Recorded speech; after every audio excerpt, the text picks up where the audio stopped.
बिस्मिल्लाहिर्रहमानिर्रहीम अस्सलाम वालेकुम। क्लास 6 का आज हमारा 16th लेक्चर है। बच्चे का हम कल प्रॉपर्टीज़ को स्टडी कर रहे थे, उन्हीं को आज हम कंटिन्यू करेंगे। पेज नंबर है हमारा 25।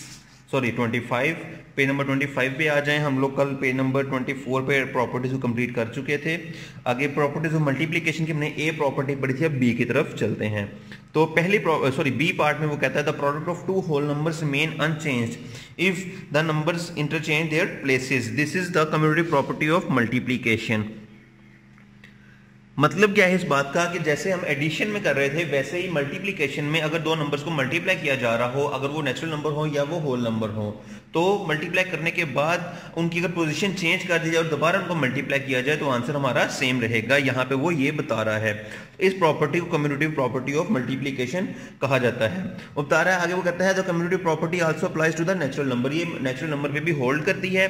इसकी एग्जांपल उसने बताई है 12 multiplied by 5 60, 5 multiplied bye 12 answer 60, तो दोनों आपस में इक्वल हो जाएंगे और इस प्रॉपर्टी को कम्यूटेटिव प्रॉपर्टी कहा जाएगा। आगे नेक्स्ट चलते हैं सी पार्ट पे। The product of three numbers taken in a particular order is unchanged if the grouping of the numerical numbers is altered, this is associative property of multiplication.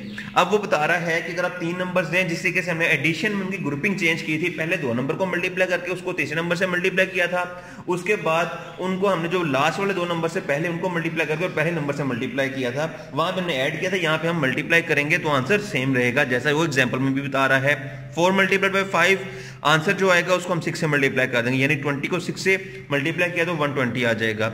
उसके बाद 5 multiplied by 6 answer 30, उसको 4 से multiply करेंगे तो answer 120। तो दोनों के cases में ग्रुप चेंज करने के बाद भी आंसर सेम आ रहा है। इसी चीज को हम ऐसे भी लिख सकते हैं कि अगर 4 और 6 को मल्टीप्लाई कर लिया और एंड पे 5 से मल्टीप्लाई करें तो भी आंसर 120 ही आता है। तो तीनों कंडीशंस में ग्रुप आप जो मर्जी बना लें उनका आंसर सेम आ रहा है, तो इस प्रॉपर्टी को property of associative property of multiplication कहा जाएगा।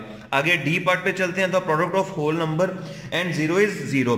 किसी भी नंबर को जब जीरो से मल्टीप्लाई किया जाता है तो आंसर जीरो आता है। वो आप कोई भी नंबर ले सकते हैं, लार्जेस्ट नंबर, बड़े से बड़ा नंबर जो भी आ जाए या छोटा से छोटा नंबर हो जाए, आंसर जीरो से मल्टीप्लाई करके हमेशा जीरो ही आएगा। उसके बाद लास्ट प्रॉपर्टी है E the product of whole number and the sum, the product of whole number and the sum of two or more whole numbers group together is equal to the sum of product of former number and each of the group numbers.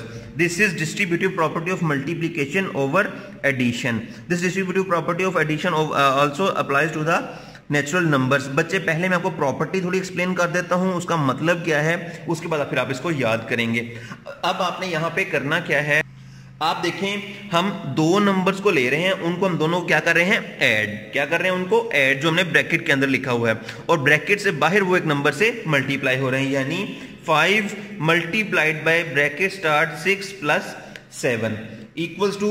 अब वो बता रहा है पहले हम इन दोनों को add कर लें, आगे का 13, उसको 5 से मल्टीप्लाई करें, आंसर आता है 65। अब वो यहाँ पे कह क्या रहा है, वो कहता है अगर हम इसको थोड़ा इसी कैसे करें कि पहले 5 को 6 से मल्टीप्लाई कर लें, फिर प्लस 5 को 7 से मल्टीप्लाई कर लें, यानी दोनों पहले रकम को वैल्यूज को मल्टीप्लाई कर लिया जाए, उसके बाद दोनों को एंड पे हम ऐड कर लें तो आंसर फिर भी सेम रहेगा। जैसा कि उसने यहाँ पे लिख दिया है, यहाँ पे उसने दोनों को ऐड किया और मल्टीप्लाई कर दिया 5 के साथ, तो 65 आ जाएगा। इसके बाद अब यहाँ पे पहले 5 को 6 के साथ मल्टीप्लाई किया, फिर 5 को 7 के साथ मल्टीप्लाई किया, और दोनों के बाद जो आंसर आएगा उसको उसने ऐड करके 65 लिख दिया। तो इसको आप दोबारा यहाँ पे भी देख लें, 5 bracket start 6 plus 7 equals to 5 multiplied by 6 bracket में आ गया, फिर प्लस का साइन आएगा, उसके बाद 5 मल्टीप्लाइड बाय 7 भी ब्रैकेट में आ जाएगा। तो इस प्रॉपर्टी को property of multiplication over addition कहा जाता है। अब इसको आप देखेंगे, दोबारा मैं पढ़ देता हूं। The product of whole number and the sum of two or more whole numbers group together is equal to the sum of the products of the former number and each of the group number. Means एक product किया जाए दो numbers के सम का, वो उसका answer वही होगा अगर हम सेपरेटली फॉर्मर नंबर या पहले नंबर को दोनों नंबर से अलग अलग ग्रुप कर लें, पहले उनको ऐड मल्टीप्लाई कर लें, उसके बाद फिर हम एंड पे उसको ऐड कर लिया जाएगा। नेक्स्ट पेज पे चलते हैं हम। डिवीजन।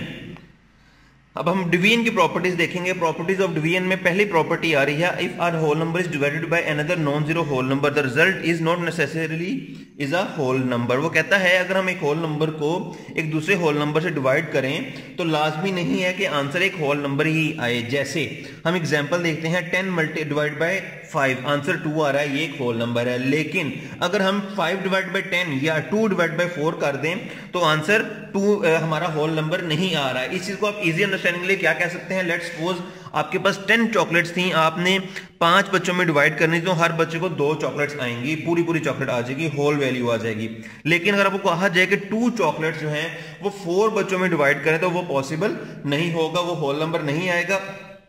इस वजह से फिर हम ये लिखते हैं कि जब भी दो नंबर्स को डिवाइड किया जाता है तो लाजमी नहीं है कि उसका आंसर एक होल नंबर ही आए जी। उसके बाद चलते हैं बी पार्ट पे। यहां पे वो कह रहा है the question of a whole number and the non zero whole number number changes if the dividend and the divisor interchange places. Question क्या होता है, क्वेश्चन हमारा आंसर आता है जब हम दो नंबर्स को डिवाइड करते हैं। वो कह रहा है कि अगर हम दो नंबर्स को डिवाइड करें उसके बाद उनकी पोजीशन चेंज कर दी जाए, डिविडेंड और डिवाइजर मींस डिविडेंड मींस जिसको हम डिवाइड कर रहे हैं और डिवाइजर जो वो डिवाइड होने वाला है, तो वो कह रहा है कि इनकी पोजीशन अगर चेंज कर दी जाए तो क्या होगा, इनका आंसर सेम नहीं आएगा। जैसे 8 divide by 4 answer 2 whole number आ रहा है, लेकिन 4 डिवाइड बाय 8 का आंसर होल नंबर नहीं आ रहा, तो आपस में इक्वल नहीं होंगे। तो हम कह सकते हैं कि चूंकि पोजीशन चेंज वाली प्रॉपर्टी कम्यूटेटिव प्रॉपर्टी है तो ये प्रॉपर्टी यहां पे होल्ड नहीं करेगी। तो बच्चे यहां तक आपने ये लेक्चर अपनी प्रॉपर्टीज जो है अच्छी तरीके से रिवाइज कर लेनी है, याद कर लेनी है। बाकी हम कल कंटिन्यू करेंगे। Thank you.